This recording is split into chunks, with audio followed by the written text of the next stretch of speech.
Antes de ler o texto, só quero dizer que eu pretendo começar hoje uma série de sermões em cima da vida do rei Ezequias.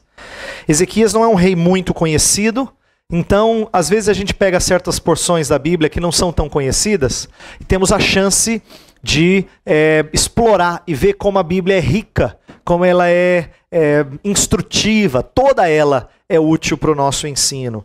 E eu acho que o rei Ezequias tem algumas coisas, a história dele, o registro da história dele, tem algumas coisas a nos ensinar que são preciosas. Então eu pretendo estudar alguns domingos sobre a vida desse rei, algumas coisas que nós vamos aprender sobre vida cristã como um todo. Tanto o que fazer na nossa vida pessoal, quanto o nosso comportamento na igreja, culto, uma série de coisas que temos a aprender dessa personagem.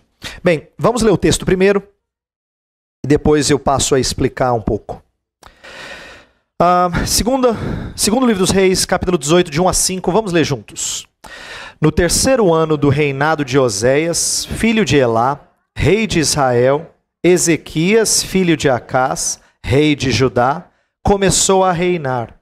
Ele tinha 25 anos de idade quando começou a reinar, e reinou 29 anos em Jerusalém. O nome de sua mãe era Abia, filha de Zacarias. Ele fez o que o Senhor aprova, tal como tinha feito Davi, seu predecessor. Removeu os altares idólatras, quebrou as colunas sagradas e derrubou os postes sagrados. Despedaçou a serpente de bronze que Moisés havia feito, pois até aquela época os israelitas lhe queimavam incenso. Era chamada Neustã. Ezequias confiava no Senhor, o Deus de Israel. Nunca houve ninguém como ele entre todos os reis de Judá, nem antes, nem depois dele. Vamos orar mais uma vez, pedir que Deus nos dê iluminação, nos dê entendimento da sua palavra. Feche os seus olhos, eu vou orar. Senhor, nós estamos diante da Tua palavra, diante de uma história não tão conhecida, o início de uma história não tão conhecida, e o nosso desejo é aprender com a Tua palavra, é aprender com esse livro que nós chamamos de Palavra de Deus. Portanto, nós pedimos que o Senhor realmente fale conosco, e que nós ouçamos essa história como se o Senhor estivesse diretamente falando conosco, que o ensino da Tua palavra seja claro e seja aplicado às nossas vidas. Pedimos isso porque só o Espírito Santo pode produzir isso em nosso coração. Então nós oramos em nome de Cristo e pedindo o auxílio do Espírito. Amém. Eu fiz a seguinte pergunta para mim, porque eu imagino que talvez você fizesse essa pergunta para você. Por que estudar esse rei? Por que gastar alguns sermões em cima de um personagem real, isto é, um rei, que não é nem tão destacado como Davi e Salomão? Porque ainda fazer uma série sobre Davi, você fala, não, é Davi, né? Até televisão está fazendo história sobre Davi, né?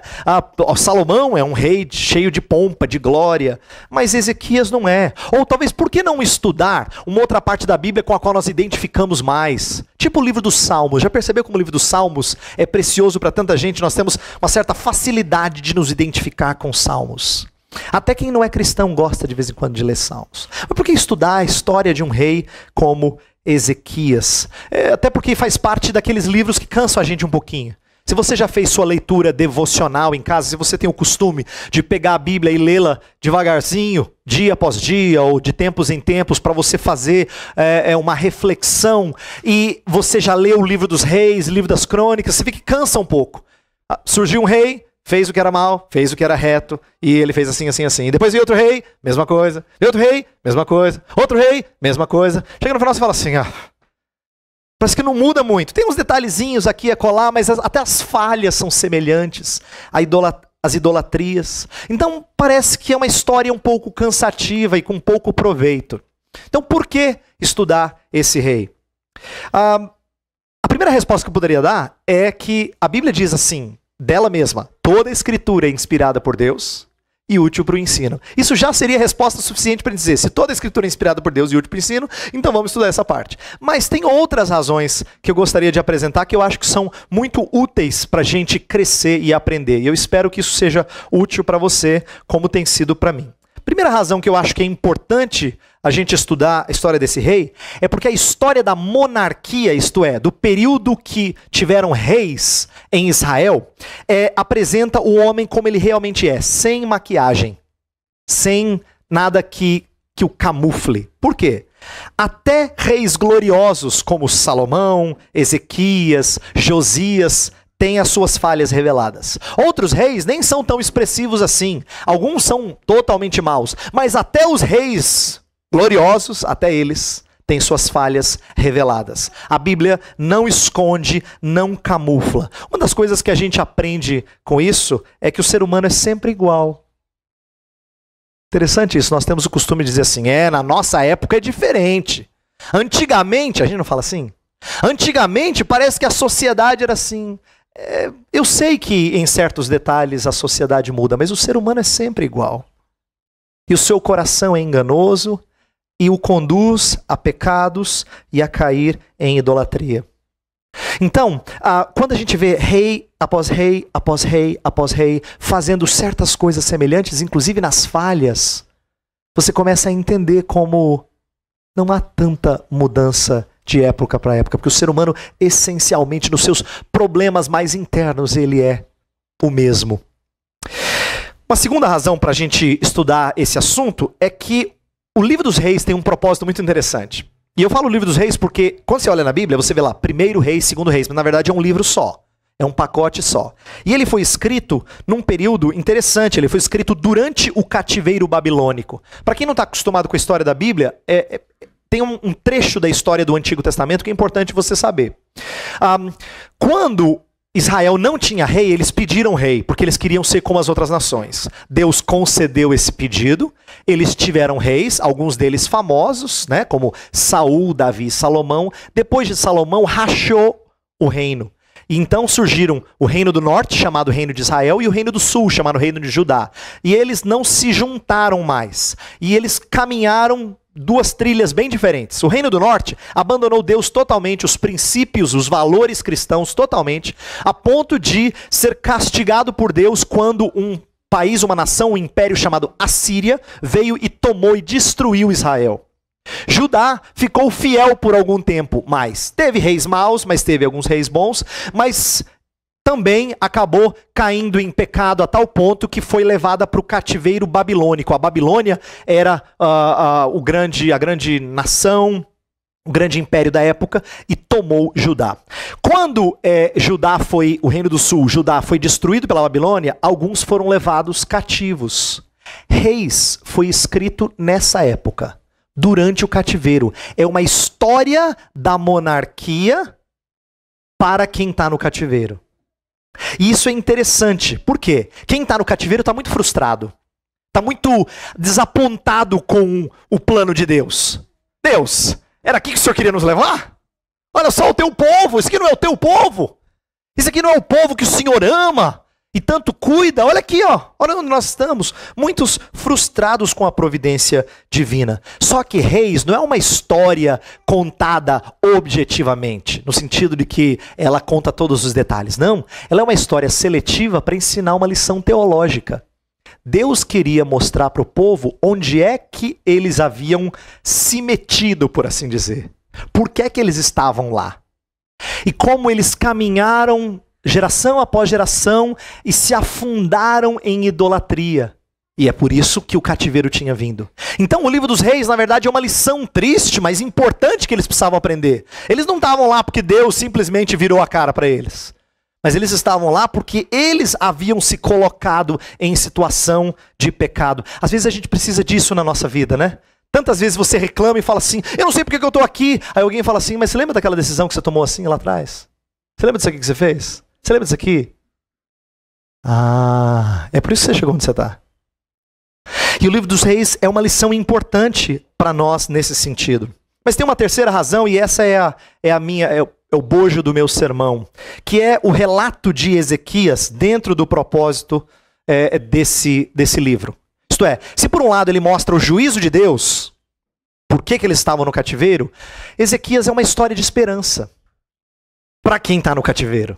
E tem uma coisa curiosa, o livro dos reis termina assim, ó. Termina até de forma um pouco abrupta e um pouco estranha. Termina com a libertação de um rei que estava cativo, chamado Joaquim. Então, o que isso despertava na mente do povo judeu que estava cativo? Talvez haja esperança de libertação. Se o nosso rei que estava cativo foi liberto, talvez Deus vá nos livrar também. Nessa esperança de libertação, a história de Ezequias é um exemplo de reviravolta quando a derrocada parecia inevitável. Então é por isso que eu gostaria de começar a estudar a história de Ezequias com vocês e aplicar isso às nossas vidas. Por quê? Porque olha como é que o livro dos reis fala de Ezequias. Olha para o verso 5, impresso aqui no nosso boletim. Ezequias confiava no Senhor, o Deus de Israel. Nunca houve ninguém como ele entre todos os reis de Judá, nem antes, nem depois dele. Quando você vê uma frase como essa, é para saltar os olhos. Você está lendo a história dos reis, e aí de repente fala assim, olha, nunca houve rei em Judá como ele, nem antes, nem depois. Você fala, opa, esse rei então é para chamar a minha atenção. E de fato, o autor queria chamar a atenção para o fato de que Ezequias se destacava, ele era exemplar não só para o povo, ele era exemplar para os demais reis de Judá. De toda a linhagem que havia passado, todos os reis que haviam passado pela nação de Judá, Ezequias era um dos que mais se destacava. Diz o texto que nunca houve ninguém como ele. Então, ele é apresentado como um exemplo de integridade. Para nossa tristeza, ou a história mostra que o filho dele foi exemplo de impiedade, Manassés. Mas ele foi um exemplo de integridade. Em parte, por que ele é destacado assim tanto? Em parte porque ele substituiu um rei mau. E é fácil substituir um rei mau. Basta você fazer algumas coisas direitinho. É igual o prefeito, que a gente fala assim, esse prefeito tá bom, né? Não, ele é mais ou menos, é que o anterior era muito ruim. Então, quando a gente substitui alguém que... Ou quando você fala assim, ou governador tal, ou se não pastor, eu já vi isso dito de pastor. Ah, ele tá fazendo isso é porque o outro não fazia o serviço dele direito. Qualquer palavreado desse, qualquer linguajar desse, mostra que você pode ser destacado pelo pouco que você faz. Mas eu acho que Ezequias é mais do que isso. O texto fala que ele confiou em Deus. E esse confiar é muito interessante. Essa palavra confiar, a ideia de estar seguro, de não ser abalado, ela aparece 181 vezes no Antigo Testamento inteiro. Lembra que o Antigo Testamento é 3/4 da Bíblia. 20 vezes só na história de Ezequias. Quer dizer que esse rei confiou de uma maneira diferenciada. Porque das 180 vezes, quer dizer, 1/9 das vezes aparece na história desse rei. Confiou no Senhor Deus, confiou, e você vai confiar. Então é uma palavra que se destaca muito na história de Ezequias. Ele era um homem que confiava no Senhor Deus para duas coisas. Tanto para resolver questões políticas, ele desafiou os maiores poderes da época, no caso a Assíria, era o maior poder da sua época. E ele também reestruturou totalmente o culto, de uma forma que ainda não havia sido feita. Então ele confiou em Deus de maneira espetacular, de forma incomparável. Né? Então o louvor conferido a esse rei é digno de atenção. É como se o livro dos reis estivesse narrando, rei após rei, e de repente dissesse assim, presta atenção agora. Sabe quando a gente fala assim? Presta atenção. Você acabou de prestar atenção no que eu falei. Tem um tal de Ezequias, deixa eu te contar a história dele. Então ele destaca esse rei. Mas o que é destacável dele? Por que ele é tão louvado assim? Nunca houve ninguém antes nem depois. E eu quero começar falando do fato que ele não teve um berço notoriamente bom. Eu acho que uma das razões para ele ser destacado de forma impressionante no livro dos reis é porque ele não teve um berço assim tão espetacular. Agora vocês entendem por que eu li no meio da liturgia a história do rei Acás. Acás foi o pai dele. Aquele que até ofereceu filho em sacrifício, que praticou idolatria, que imitou o altar de outra nação, que trouxe impurezas para dentro do templo, que tirou do templo as coisas sagradas que Deus havia ordenado que ficassem lá. Tudo foi o pai dele que fez. Ezequias cresceu num lar assim. Um homem que tornou impuro tudo que era sagrado. Acás era o pai mau de Ezequias, que não havia confiado em Deus. Tem um momento na história de Acás que Deus o desafia a confiar nele por intermédio do profeta Isaías e fala assim, ó, pode pedir um sinal. Pede um sinal que eu vou te dar. Deus falando por intermédio do profeta Isaías. E Acás, parecendo piedoso, fala, não, como é que eu vou testar o Senhor Deus? De maneira nenhuma, não vou pedir um sinal. E aí Deus fala assim, pois eu vou te dar esse sinal mesmo assim. Eis que uma virgem conceberá e dará à luz um filho, e ele será chamado Emanuel. Essa profecia, que depois é usada para Jesus Cristo, é citada para Acás. Porque Acás não confiava no Senhor. Mas Deus era capaz de fazer até virgem dar à luz um filho. É isso que Deus estava querendo ensinar para um rei que não confiava nele, como era o caso de Acás. Esse foi o berço que Ezequias teve. É mencionada a mãe dele, mas a gente não sabe nada da mãe. Pode ter sido instrumento para ensinar a verdade de Deus para ele? Pode. Mas a Bíblia não fala. E quando a Bíblia não fala, uma das coisas que a gente aprende é entender que foi pela graça que ele se tornou o que ele se tornou. Tanto é que num outro texto que a gente não leu aqui, diz que no primeiro mês do seu reinado ele já botou para quebrar, para usar uma expressão bem popular. Ele já fez limpeza geral no templo no primeiro mês. Quer dizer que ele foi treinado nos seus valores, na sua fé, nos seus princípios antes de começar a reinar. Porque no primeiro mês ele já tinha o plano pronto. A graça de Deus foi capaz de fazer algo extraordinário. Já que o seu pai lhe dava uma educação ruim, um péssimo exemplo, e nós não temos informação nenhuma da mãe, então é a graça de Deus que nos torna retos. E por que eu estou destacando isso? Tem algumas razões. Primeira delas, e essa é importante, escute isso aqui. Nós não devemos atribuir aos nossos antepassados os nossos pecados. E como isso é comum. Sabe, Heber, meu pai era assim, ó. Por isso que eu tenho dificuldade. Minha mãe era assim, ó. Eu fui criado num lar assim.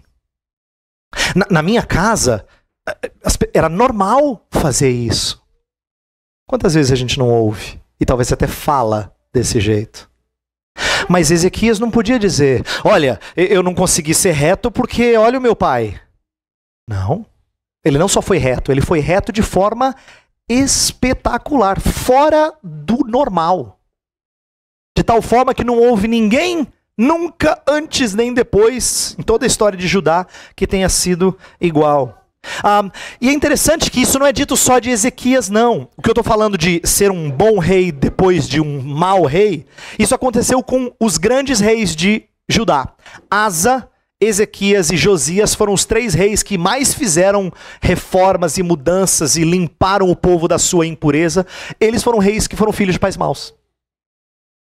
Todos eles foram reis, filhos de pais maus. Isso mostra que Deus pode sim, pela sua graça, reverter os nossos problemas, os nossos vícios, as nossas dificuldades. E tem mais. Alguns, às vezes, culpam pais, educação ou os costumes por certas práticas errôneas, né? Mas a gente tem que entender que nem sempre os pais são instrumentos de Deus para educar alguém no caminho. Às vezes, pela graça de Deus, os pais não influenciam tanto os filhos. Olha que tristeza dizer isso, mas é verdade. Embora a gente enfatize, eu estou aqui querendo defender a importância de sermos bons educadores dos nossos filhos. Não estou dizendo que isso não é importante, mas Deus pode ser tão gracioso que Ele levanta adolescentes e jovens que amam a Ele a despeito dos pais. A despeito dos pais.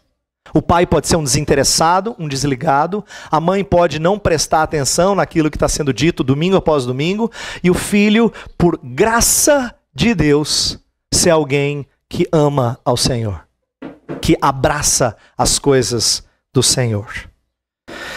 A educação dos pais, então, pode não ser decisiva, e Deus, pela graça dele, pode fazer com que, assim, com que alguém anda no caminho certo. Assim como pais que são retos e que educam seus filhos bem podem ter filhos rebeldes, o inverso também pode acontecer. Deus também pode levantar filhos piedosos de pais ímpios. Mas a primeira lição mais importante que eu gostaria que nós entendêssemos, refletíssemos nesse primeiro momento, é que nós não devemos culpar o nosso passado pela maneira como a gente anda aqui. Eu sei que muitas vezes influencia, mas não é justificativa. Não é justificativa. O povo em cativeiro fazia isso. O livro dos reis está ensinando isso para o povo do cativeiro. Sabe por quê? No cativeiro eles reclamavam dizendo assim, nossos pais comeram as uvas estragadas e os nossos dentes é que ficaram apodrecidos. Eles tinham um provérbio assim, de uvas ruins e dentes agora estragados. Tal. Eles citavam esse provérbio para dizer, a gente que está pagando o pato.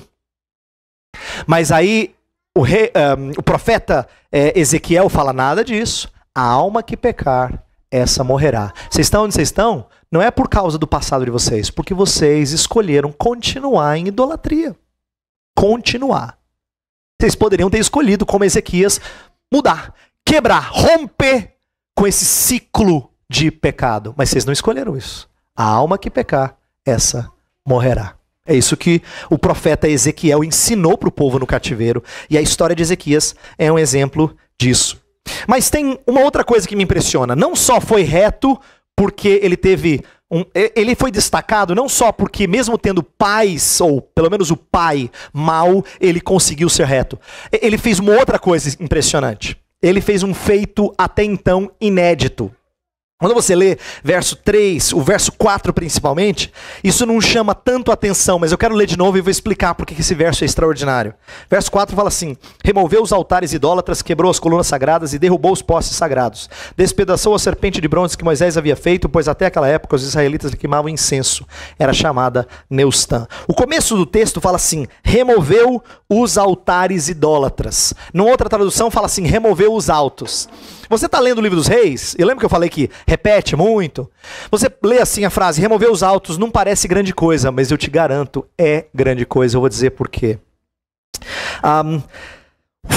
Quando você olha para a história do livro dos reis, você percebe que os altos eram uma coisa tão impregnada na vida pecaminosa de Israel, começou lá em Salomão. Lembra que Salomão teve muitas mulheres e a idolatria entrou à história de Israel por causa do contato dele com muitas mulheres. E lá começaram a se fazer altos, que eram esses lugares mais elevados, como se você fosse mais próximo da divindade num lugar alto. Tem gente que gosta dessas coisas. Houve tempo que até evangélico ia orar no monte, parecia mais sagrado, mais santo, né? Esse é um costume pagão, o pagão faz isso. Ele constrói pirâmide onde? Em lugares elevados. Ele constrói aqueles zigurates, né? Aqueles monumentos, onde? Em lugares supostamente cheios de espiritualidade ou de energia. É assim que o pagão pensa. É assim que o não cristão raciocina. Ele acha que ele precisa estar no lugar certo para adorar a divindade dele. Ele não crê num Deus que é presente em todo lugar, que pode ser adorado na chácara, em casa, no quarto. Ele não pensa assim. Então eles construíram altares em lugares mais elevados, os chamados altos. E quando esses altares começaram a entrar, tem uma coisa muito curiosa da história de Judá, muito triste. Fala assim que um rei bom levantou, ele fez o que era reto perante o Senhor, só não conseguiu remover os altos. Depois surgiu um outro rei, fez o que era bom aos olhos do Senhor, mas não conseguiu remover os altos. Aí o outro fez o que era bom, mas não conseguiu remover os altos. Isso é dito de vários reis, de Asa, de Josafá, de Joás, de Amazias, de Urias, de Jotão. Todos eles foram retos. Presta atenção, não estou falando de rei ruim. Estou falando de rei bom, mas que não conseguiu remover os altos. Sobe Ezequias, o que ele faz? Remove os altos. Essa frase, por mais que seja curtinha, é muito significativa. Por quê? Porque significa quebrar com um vício pecaminoso antigo, que já durava cerca de 200 anos. Lembra, 200 anos na nossa história é coisa assim do nosso tataravó, a gente não consegue nem mensurar. Já tem 200 anos que a gente faz isso. 200 anos são as instituições mais antigas do nosso país, né? Quando a gente pensa em 200 anos. Pois ele quebra com uma tradição de mais de 200 anos de adorar em lugares altos. Mas tem mais. Tinha uma idolatria que surgira no meio deles, não veio de fora. Você lembra da história em que Moisés está conduzindo o povo no deserto e Deus manda serpentes e elas estão picando, as pessoas estão morrendo, e aí ele constrói uma serpente de bronze e todo aquele que olhasse para essa serpente de bronze seria curado.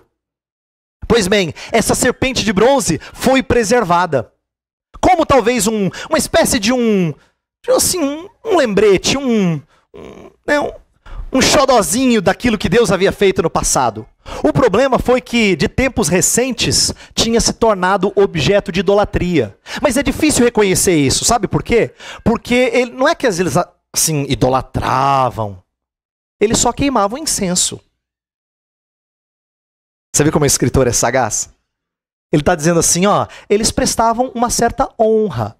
É diferente, não é que a gente adora. Você já não ouviu gente falando assim?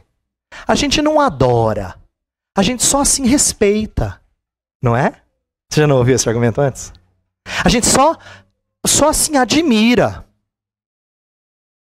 É isso que eles faziam. Mas Ezequias entendeu que esse queimar incenso era prestar culto a essa serpente de bronze antiga, que já tinha cerca de 700 anos, desde os dias de Moisés. E ele quebra uma serpente de bronze de 700 anos de idade. Estou falando de um negócio assim que seria considerado crime contra a história da humanidade. Né? Hoje em dia a gente não coloca num museu. 700 anos, isso é da época da Idade Média, se fosse pra gente. Mas ele resolve quebrar com tudo.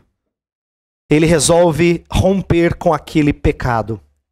Por que eu estou querendo destacar essa ideia de remover os altos e quebrar a serpente de bronze? Presta atenção, e essa aqui é uma das coisas mais difíceis. Ezequias faz algo que chama a minha atenção. E é exemplar para mim também, eu espero que seja para você. Ele consegue romper com pecados antigos. Como é difícil quebrar com pecados antigos. Tem razões para isso. Em primeiro lugar, é difícil quebrar com hábito. Não é? Nós temos hábitos que são muito difíceis de serem abandonados. E eu não estou falando só de hábito pecaminoso. No primeiro momento, pense em hábito de forma assim ampla. Pode ser errado, pode ser ruim, mas pode também não ter nada de errado. Mas é um hábito, você gosta. Tornou-se comum. Ou talvez até você não goste, mas parece que é a sua personalidade. Você fala assim, pastor, eu não consigo deixar de chegar atrasado. Tem gente que tem dificuldade. Tem gente que tem dificuldade de não fazer um comentário indevido depois de um fato acontecido, né? A linguinha não segura. Tem gente que não consegue deixar de acordar tarde. É um hábito. Tem gente que não consegue deixar de mentir. Tem gente que não consegue deixar a pornografia. O ponto que eu quero colocar é que todos os hábitos são difíceis de serem quebrados, porque eles são hábitos. Podem ser pecaminosos, ou podem até não ser, mas se tornarem pecaminosos pelo que eles significam. É alguém que começa a usar esses hábitos de repente aproveitar o final de semana para ir para a casa do campo ou a casa na praia e diz assim, tá difícil, eu vou na igreja, mas a igreja de vocês é de manhã, sabe, Marisa? E eu tô na praia, eu volto à tarde. São hábitos. Mas não é difícil só por serem hábitos. É difícil porque tem que ter muita coragem para romper com tradições que são preciosas. É muito difícil. Tem que ter muita coragem para romper com pecados pessoais ou de família que são tradicionais. Eu lamento dizer isso, mas é verdade. A gente tem certas tradições que são pecaminosas. São tradicionais alguns desses pecados, né? É difícil, às vezes até criticá-los, porque parece que já faz parte da vida da sua família. Todo mundo já faz isso há tanto tempo. Todo mundo já está nesse hábito, nesse costume há tantos anos, que eles nem percebem mais ser pecaminoso. Como é difícil romper e como exige coragem. Alguns de nós dizem assim, eu sou explosivo. O outro fala assim, eu sou meio gozador mesmo. O outro diz, eu sei que eu sou um pouco crítico. Quando ele fala um pouco é porque ele está sendo muito generoso consigo mesmo. Ou eu sou meio polêmico. São características que a gente justifica dizendo assim, mas é meu jeito, eu sempre fui assim. Liga não, viu? Sou assim mesmo. A gente não diz assim? Ou as pessoas não falam isso? Porque a gente tem dificuldades de romper com certos vícios e alguns deles pecaminosos. Qualquer que seja o costume, seja ele pecaminoso ou não, é preciso muita audácia e coragem para romper com ele. E eu quero terminar falando do que isso tudo tem a ensinar, primeiro ao povo que estava lendo esse livro, essa história, e depois a gente. Lembra que eu falei que Ezequias é destacado de forma a ser acima dos demais reis de Judá? A vida dele é um exemplo. Por quê? Porque embora tivesse um berço ruim, pelo menos da parte do pai, ele foi capaz de ser íntegro, mas não só íntegro como outros reis, a ponto de quebrar com pecados antigos. Mas o que os exilados que estavam lá no exílio babilônico, eu falei que esse livro de reis foi escrito para eles, o que eles tinham a aprender com isso? Eles têm tudo a ver com Ezequias, presta atenção. Eles também tinham um passado desencorajador, mas eles também poderiam conduzir suas vidas de uma forma inédita. Israel nunca tinha sido íntegro como era para ser. Eles podiam. Eles podiam ser a geração disposta a viver do jeito que Deus pedira. Lembra que eu falei que o livro despertou essa esperança porque ele é escrito quando o rei Joaquim é libertado? Pois bem, agora eles têm um referencial para uma reviravolta que eles precisavam, que era Ezequias. Ezequias é um exemplo de alguém que teve um contexto ruim, mas foi correto no seu caminhar com Deus. E não só como outros, foi espetacularmente correto. Mas isso não vale só para quem está lendo o livro naquela época do exílio, vale para nós também. Porque todos nós temos histórias passadas que nos entristecem. Todos nós temos. Você começa a lembrar de algumas coisas que você fez, ou que você passou, você se entristece. No cantinho lá, talvez na frente dos outros você tenha até vergonha, mas no cantinho lá você tem vontade de chorar. Vontade de lamentar as coisas que você já fez e já praticou. Todos temos hábitos no presente que são difíceis, que nós lutamos contra esses hábitos. Quando a situação aperta nas nossas vidas, a gente muitas vezes se sente como os exilados, a gente se frustra com a providência de Deus. Não sei por que eu estou nessa situação. E a Escritura nos apresenta como integridade é possível, mesmo quando o nosso pecado é vergonhoso. Mesmo quando o nosso passado, é vergonhoso. A Bíblia tem exemplos disso. Você lembra de Nabucodonosor? Nabucodonosor foi um homem que era a empáfia encarnada. Era a soberba em carne. Ele era o rei do reino mais poderoso da terra. E mesmo quando Deus deu demonstrações de que Deus era todo poderoso, ele ainda assim olhava para o seu reino e falava assim: cara, você é bom. Olha só o que você tem na sua mão. De fato, reino como esse não tem igual. E Deus o humilha a tal ponto que ele louva o Senhor como poucos de nós conseguem louvar. Deus consegue quebrar até o mais soberbo. Lembra do exemplo do gadareno que era endemoniado? Ele era tão assim deprimente a situação dele que todo mundo o entendia como louco. A história no Novo Testamento diz que ele era um homem que era desprezado na comunidade. E Jesus Cristo o transforma a ponto das pessoas estranharem: quem é esse homem? Ajuizado, endireitado, bem vestido, falando direito, falando até de Deus. Inclusive ele foi um evangelista. Lembra que depois que ele é liberto por Jesus Cristo, ele quer ir com Jesus. Jesus falou: não, fica e fale para os seus. E ele vai ser um missionário na sua região. Ele era um endemoniado que causava pavor. Mas o passado vergonhoso dele não é empecilho para ele ser liberto. A Escritura também diz que é possível quebrarmos com velhas tradições e com pecados antigos. É possível. Eu lembro do exemplo de Pedro. Pedro teve dificuldades, mas Deus ensinou Pedro como lidar com os gentios. Pedro era um judeuzão típico. E ele achava que, como judeu, o povo dele era mais especial do que os demais. Os demais são gentios. Né? Como a gente costuma dizer assim, quando é brasileiro, quando é de fora é gringo. A gente não fala assim? A gente julga todo mundo, nessa hora você bota todo mundo no mesmo pacote. É tudo gringo. O judeu fazia igual. Se não é judeu, é gentil. E Pedro tinha uma dificuldade com gentios. Até que o dia em que Deus mostrou para ele um lençol com vários animais, falou assim: come. Tinha animal impuro lá. Ele falou: não, senhor, não posso. Come, Pedro. Eu purifiquei tudo. E ele passou a entender que Deus estava ensinando para ele sobre o contato com gentios. Ele vai para a casa de um gentio chamado Cornélio. Lá algo espetacular acontece. As pessoas creem em Deus de forma fantástica. E o Espírito de Deus desce sobre eles. E eles se tornam novas criaturas. E aí Pedro aprende uma difícil lição. Ele fala assim: por que nós deveríamos recusar o batismo para eles se eles receberam o mesmo Espírito que nós? Em outras palavras, ele é igual a mim. Mas custou para Pedro aprender isso. Teve um momento que ele teve que ser repreendido pelo apóstolo Paulo. Lá em Gálatas 2 fala que ele estava com os gentios, assim, tudo bem com eles. Aí chegaram os judeus, aí ele começou a se portar como judeu. E Paulo o repreende na frente de todo mundo por causa da maneira como ele destratou os gentios. Ele penou, mas ele aprendeu. É difícil quebrar com pecados antigos? É, mas é possível. E eu queria que você ouvisse isso essa manhã. Eu queria meditar nessas coisas nessa manhã. Por quê? Porque nós estamos começando um ano. 2012 pode ter sido frustrante para você em certas áreas, espiritualmente falando. Você ficou aquém do que você gostaria. Se você ama o Senhor, você provavelmente ficou aquém do que você gostaria. Então, se você ficou aquém, tem 2013, onde é possível romper com pecados antigos. Mesmo que 2012 não tenha sido bom. Porque um passado ruim não impede você de ter um presente íntegro na presença de Deus. Vamos orar.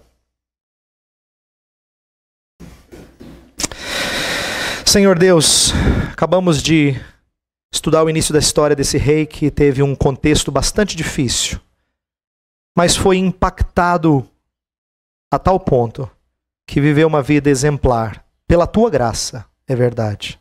Não por méritos dele, mas pela tua graça.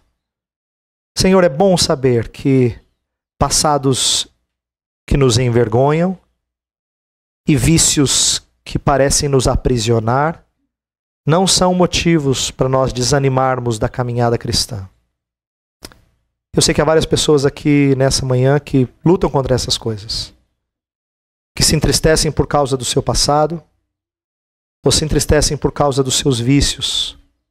Nossa oração é que o Senhor use a tua palavra para levá-los a ter coragem suficiente para começar de novo debaixo da tua graça. Senhor, é o início de um ano e é uma oportunidade boa para nós fazermos compromissos contigo. Leva-nos a tais compromissos, de nós de fato prometermos andarmos contigo, estarmos mais próximos do Senhor. Oramos em nome de Cristo. Amém.